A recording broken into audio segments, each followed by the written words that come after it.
खिलाफ देश के कई हिस्सों में चल रहे विरोध प्रदर्शन के बाद अब रक्षा मंत्रालय ने प्रेस कॉन्फ्रेंस की है। इसमें साफ कर दिया गया कि अग्निपथ योजना वापस नहीं ली जाएगी और यह भी कि सभी भर्तियां इसी स्कीम के तहत होंगी। 25,000 अग्निवीरों का पहला बैच दिसंबर में आर्मी ज्वाइन कर लेगा।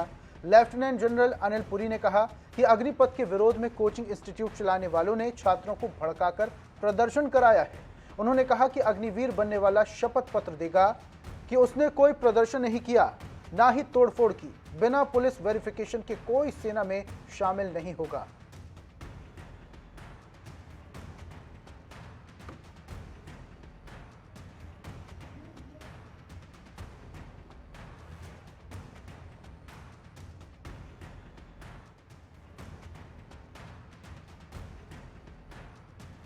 करना चाहिए था कि जो सेना के लिए रिफॉर्म आवश्यक है वो रिफॉर्म हम कब करेंगे। आपने तब आग्रह नहीं किया, आज आप सत्याग्रह कर रही हैं। ये किस चीज का सत्याग्रह है?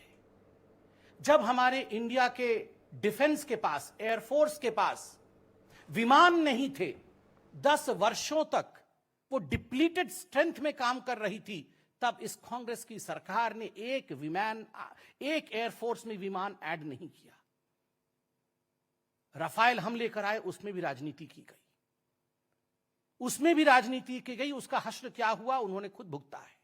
और आज ठीक उसी प्रकार अग्निपथ स्कीम में राजनीति हो रही है। याद होगा आपको, कांग्रेस के उस समय के डिफेंस मिनिस्टर AK एंटनी, उनका एक ही स्लोगन था, उनका एक ही मंत्र था, no work no headache.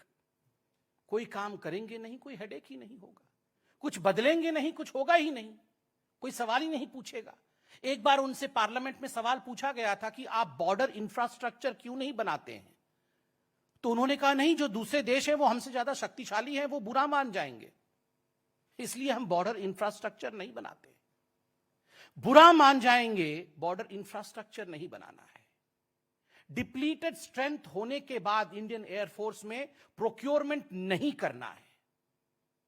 Recommendations होने के बाद, ये रिकमेंडेशंस बहुत पहले से थी कि आप आयु को कम करिए, आयु कम नहीं करना है, और जो कर रहा है उसको करने नहीं देना है।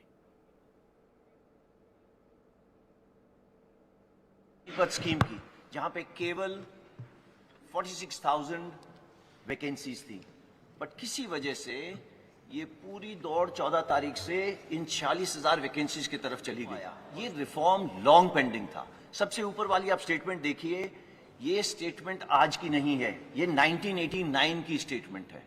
1989 में ये काम शुरू हुआ था। हमारी तमन्ना थी कि ये काम शुरू हो, बट उसकी और भी कई सारी पहलू थे।